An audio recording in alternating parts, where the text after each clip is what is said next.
Assalamualaikum warahmatullahi wabarakatuh.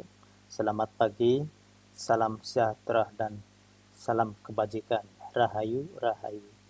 Bapak Ibu yang saya hormati, pada kesempatan yang berbahagia ini, izinkan saya memaparkan rencana aksi dengan tema pelaksanaan tindak lanjut hasil pemeriksaan inspektorat dalam rangka mewujudkan tata kelola pemerintahan yang bersih, transparan, dan akuntabel.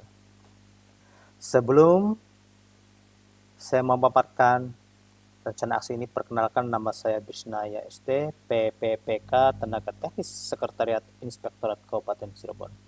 Rencana aksi ini disusun sebagai upaya untuk mengoptimalkan penyelesaian LHP pada entitas SKPD atau desa, sehingga bisa berjalan lebih efektif, efisien, dan tepat waktu, yang mana pada rencana aksi ini merupakan visi dan misi Pemda Kabupaten Cirebon yang ke-1, yaitu mewujudkan tata kelola pemerintahan yang bersih, melayani, akuntabel, dan profesional. Selanjutnya, yaitu latar belakang peran strategis APIP. Inspektorat sebagai aparat pengawas intern pemerintah APIP berperan memastikan tata kelola berjalan efektif, efisien, transparan, dan akuntabel melalui pemeriksaan berkala. Esensi TLHP atau tindak lanjut hasil pemeriksaan, yaitu tindak lanjut merupakan indikator keberhasilan pengawasan. Tanpa penyelesaian rekomendasi, dampak perbaikan tata kelola tidak akan terwujud secara nyata. Dasar hukum tindak lanjut hasil pemeriksaan yang pertama, Undang-Undang Nomor 15 Tahun 2024 tentang Pemeriksaan, Pengelolaan, dan Tanggung Jawab Keuangan Negara. Kedua, Peraturan BPK Nomor 2 Tahun 2017 tentang pemantauan pelaksanaan tindak lanjut hasil pemeriksaan Badan Pemeriksa Keuangan. Tiga, Peraturan Bupati Nomor 90 Tahun 2017 tentang pedoman pelaksanaan tindak lanjut hasil pemeriksaan inspektorat di lingkup pemerintah Kabupaten Cirebon. Pasal 8 ayat 1 bahwa mekanisme tindak lanjut hasil pemeriksaan tindak lanjut hasil pemeriksaan dilaksanakan oleh SKPD dan atau pejabat yang disebutkan di dalam saran atau rekomendasi pemeriksaan atau pejabat yang berkompeten dalam kegiatan yang diperiksa paling lambat 60 hari kalender setelah LHP diterima pada Bupati Cirebon melalui Inspektorat Kabupaten Cirebon. Yang terakhir, yang keempat, yaitu Peraturan Bupati Nomor 79 Tahun 2022 tentang pedoman dan pengawasan di lingkup pemerintah Kabupaten Cirebon. Pada pasal 14 ayat 5, laporan hasil pembinaan dan pengawasan penyelenggaraan pemerintah daerah dan desa disampaikan oleh inspektur kepada bupati dan pejabat yang diperiksa, disertai tembusan kepada instansi yang berwenang sesuai peraturan perundang-undangan. Selanjutnya, yaitu visi dan misi Kabupaten Cirebon. Visi Kabupaten Cirebon yaitu Cirebon beriman, terwujudnya masyarakat Kabupaten Cirebon bersih, inovatif, maju, agamis, dan aman. Misi Kabupaten Cirebon ada 5 kata kunci. Yang pertama, bersih, mewujudkan tata kelola pemerintahan yang bersih, melayani, akuntabel, dan profesional. 2, inovatif, menciptakan ekosistem inovatif di pemerintahan dan masyarakat. 3, maju, menciptakan masyarakat maju dan modern yang tidak meninggalkan jati diri, adat, dan budaya. 4, agamis, menguatkan toleransi antar umat beragama sesuai dengan keyakinan para pemeluknya. Dan yang terakhir, 5, aman, menciptakan lingkungan yang asri, aman, dan nyaman.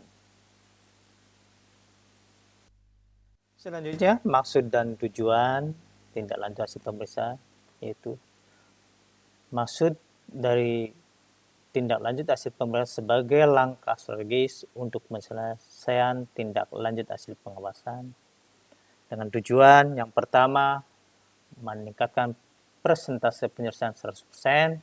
2, meminimalisir temuan berulang di masa mendatang melalui penguatan sistem pengendalian intern. Yang ketiga, meningkatkan transparansi dan akuntabilitas perangkat daerah serta kualitas pengelolaan keuangan perangkat daerah. Lanjut, yaitu kondisi ideal. Yang pertama, dokumentasi, digitalisasi atau alih media laporan hasil pemeriksaan dalam kurung LHP. Dua, penyerahan LHP kepada pihak auditi atau OBRIK. Tiga, penjadwalan tindak lanjut dan penyelesaian temuan atau rekom LHP. Empat, penerbitan berita acara dan matriks LHP kepada auditi. Yang kelima, laporan semesteran dan tahunan kepada pimpinan. Selanjutnya yaitu tantangan dalam pelaksanaan tindak lanjut hasil pemeriksaan. Yang pertama, keterlambatan dalam penyelesaian tindak lanjut oleh entitas terkait yaitu SKPD atau desa. Dua, kurangnya pemahaman terhadap rekomendasi teknis. Yang ketiga, lemahnya koordinasi antar pemangku kepentingan baik APIP dan auditi. Lanjut, untuk rencana aksi, pelaksanaan tindak lanjut hasil pemeriksaan dilakukan secara sistematis melalui yang pertama, inventarisasi dan matriks tindak lanjut. Menerima LHP, input temuan dan rekomendasi ke dalam matriks tindak lanjut. Yang kedua, distribusi dan penjadwalan, yaitu pendistribusian LHP ke auditi dan penyusunan jadwal pemantauan tindak lanjut secara berkala. Ketiga, verifikasi, yaitu memverifikasi kesesuaian berkas atau dokumen tindak lanjut dari auditi. Empat, yaitu finalisasi, yaitu menginput berkas yang telah valid ke dalam matriks tindak lanjut dengan menerbitkan berita acara dan matriks LHP. Yang kelima, pelaporan, yaitu penentuan status sebagai bahan laporan secara berkala kepada pimpinan, baik itu LHP yang sudah selesai, belum selesai, atau tidak dapat ditindaklanjuti. Selanjutnya, yaitu jenis-jenis tindak lanjut hasil pemeriksaan. Kurang lebih ada 13 item jenis-jenisnya. Yang pertama, penyetoran ke kas negara garing daerah garing desa. Kedua, pengembalian barang kepada negara garing daerah garing desa. Ketiga, perbaikan fisik barang garing jasa dalam proses pembangunan atau pergantian barang garing jasa oleh rekanan. 4. Penghapusan barang garing inventaris kekayaan negara garing daerah garing desa. 5. Pelaksanaan sanksi administrasi kepegawaian. 6. Perbaikan laporan dan penertiban administrasi garing kelengkapan administrasi. 7. Perbaikan sistem, prosedur, peraturan, kebijakan, dan struktur organisasi. 8. Peningkatan kualitas dan kuantitas sumber daya manusia untuk mendukung sistem pengendalian. 9. Perubahan atau perbaikan prosedur, peraturan, dan kebijakan. 10. Perubahan atau perbaikan struktur organisasi. 11. Koordinasi antara instansi termasuk juga penyerahan penanganan kasus kepada instansi yang berwenang. 12. Pelaksanaan penelitian oleh tim khusus atau audit lanjutan oleh unit pengawas intern. Dan terakhir yaitu 13, pelaksanaan sosialisasi. Selanjutnya yaitu indikator keberhasilan dalam tindak lanjut hasil pemeriksaan. Pertama, itu penyetoran atau pengembalian, menyetorkan pajak ke kas negara maupun daerah dan pengembalian ke kas desa 100%.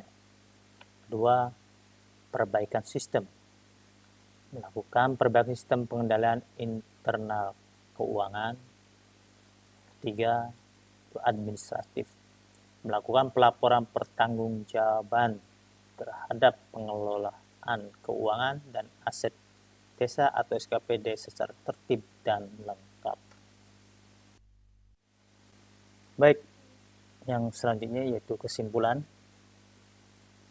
Yang pertama, teguran dan sanksi sesuai peraturan Bupati nomor 90 tahun 2017 pasal 8 dan pasal 10.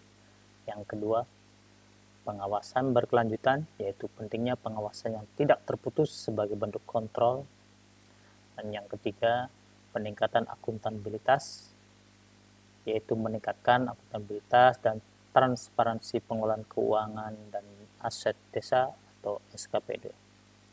Demikian pemaparan rencana aksi yang dapat saya sampaikan. Saya akhiri. Assalamualaikum warahmatullahi wabarakatuh. Terima kasih.